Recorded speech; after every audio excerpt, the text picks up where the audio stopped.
Si hace un año Javier Milei dijo que la inflación era una estafa y un delito, entonces el primer detenido de su gobierno debería ser él mismo, ya que a pocos días de ascender al poder ejecutivo presagió que su país seguirá en la tóxica espiral de la inflación, sumado a la paralización del aparato productivo argentino.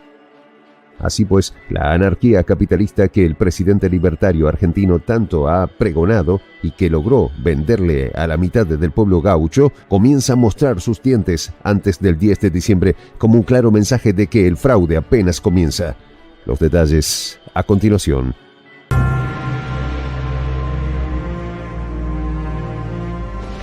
Voz de la Patria Grande.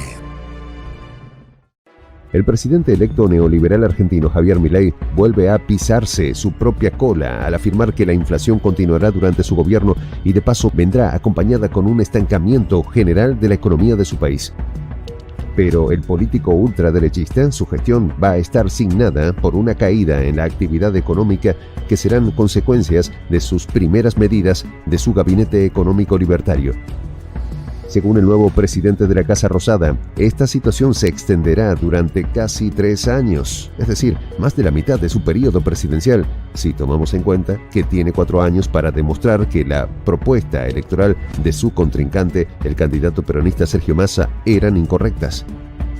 Va a haber esta inflación porque el reordenamiento fiscal que hará mi gobierno impactará negativamente en la economía del país. Así fueron las palabras explícitas de Milei, augurando la continuación de lo que él considera como una estafa monetaria.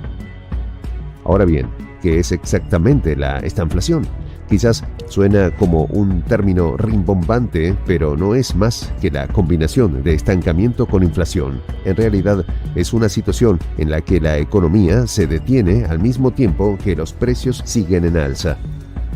De acuerdo con Natalia Motil, directora de NM Consultora, en la estanflación se suman 2 situaciones. Primero, el precio de las cosas que se compran sube y por otro lado, las empresas, no más cosas, lo que reduce el empleo y a su vez la gente recibe menos plata por su trabajo.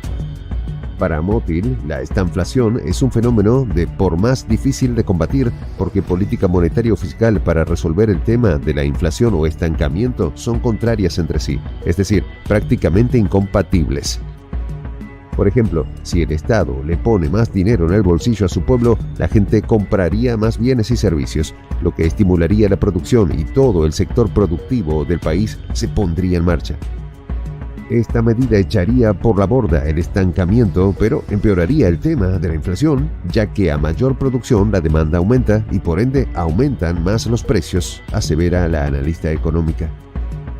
Por otro lado, están las medidas para frenar la inflación, que según Motil se suelen atacar con medidas como el aumento de las tasas de interés o de los impuestos para disminuir el consumo, que lamentablemente afecta al crecimiento económico.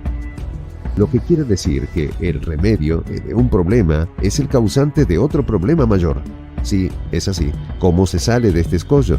Los especialistas recomiendan algunas medidas para combatir la estanflación que se centran en subir los tipos de interés o reducir la demanda agregada para bajar los niveles de inflación y aumentar el gasto público y bajar los tipos de interés con el fin de oxigenar la economía. Una fórmula que en teoría se ve sencilla, pero que requiere de la voluntad del gobierno de turno. Sin embargo, el actual presidente argentino, Alberto Fernández, a quien Milei lo catalogó como un zurdo de ya tomó medidas para atacar la estanflación, reduciendo un porcentaje del subsidio al precio de algunos productos que tienen controles de precios. Y que Milei promete en acabar con esos controles una vez que llegue al poder. De cumplir con su promesa, la inflación se dispararía a cifras que doblan el índice actual, siendo así la primera promesa rota en tiempo récord de su gestión. Aunque si de incoherencias hablamos, recordemos que el recién designado ministro de Economía de Milei, Luis Toto Caputo, fue objeto de duras críticas por parte del presidente electo cuando ocupaba el cargo de presidente del Banco Central Argentino durante el gobierno de Mauricio Macri. En ese entonces, Milei se paseaba por los medios de la derecha argentina promoviendo sus ideas y en varias ocasiones arremetió en contra de Toto Caputo por haber dilapidado unos 15.000 millones de dólares de las reservas del Banco Central cuando estuvo al frente del ente financiero. Otro dardo que Milei le lanzó a su recién nombrado ministro de Economía hace un año fue lo siguiente. Lo que quería hacer Caputo era utilizar las reservas para tener más grado de libertad monetaria. ¿Y sabes qué? Le dijo el Fondo Monetario Internacional: no te voy a poner dinero dentro del Banco Central para que los despilfarres en una aventura electoral, se refirió el presidente electo en aquel momento sobre Caputo en una entrevista a la televisión argentina. Además de responsabilizarlo de los hechos ocurridos el 28 de diciembre del 2017, cuando la Comunidad Financiera Argentina acusó al gobierno de Macri de intervenir en el trabajo del Banco Central, luego de que en el ente modificara su meta de inflación del 10 al 15% para el año siguiente. Pero dejemos a un lado la economía y pasemos a la seguridad. En ese despacho, Milei nombró a su rival de la primera vuelta, a Patricia Bullrich, a quien en el pasado acusó de fraguar un plan para manchar su candidatura y apoyar el triunfo del kirchnerismo. Incluso aseveró que lo único rescatable en el partido de Bullrich era el expresidente Mauricio Macri, líder de Juntos por el Cambio, de quien manifestó nunca haberlo defraudado, afirmó Milei en una entrevista. Si estos personajes, que deberían ser las estrellas del gabinete de Milei, fueron considerados por su propio patrón como incompetentes y hasta pocos honestos, ¿qué le deparará el nuevo gobierno neoliberal en los próximos 4 años? La respuesta no la tenemos, pero queremos que recuerdes lo siguiente. Milei siempre ha dicho que el Banco Central debería cerrar porque imprime billetes que no tienen ningún valor, lo que al final es una estafa según su visión. Pero solo se refería a los billetes y al Banco Central argentino, porque para cumplir su promesa de dolarizar al país necesita muchos dólares estadounidenses, una moneda que se imprime a diestra y siniestra cada vez que Washington necesita tapar sus deudas o financiar sus proyectos expansionistas. Es decir, acabaría con una estafa aplicando otra. Soy el J, Juan José del Castillo, director del canal Prensa Alternativa.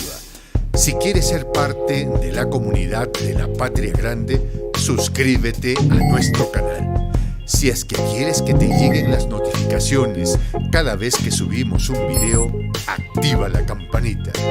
Si quieres apoyar a nuestro canal económicamente, puedes hacerlo a través de PayPal. El enlace está en la descripción del video. A nombre del equipo de Prensa Alternativa, me despido con esta expresión en el quechua milenario, Tupananchis Kama, cuya traducción es hasta volvernos a encontrar.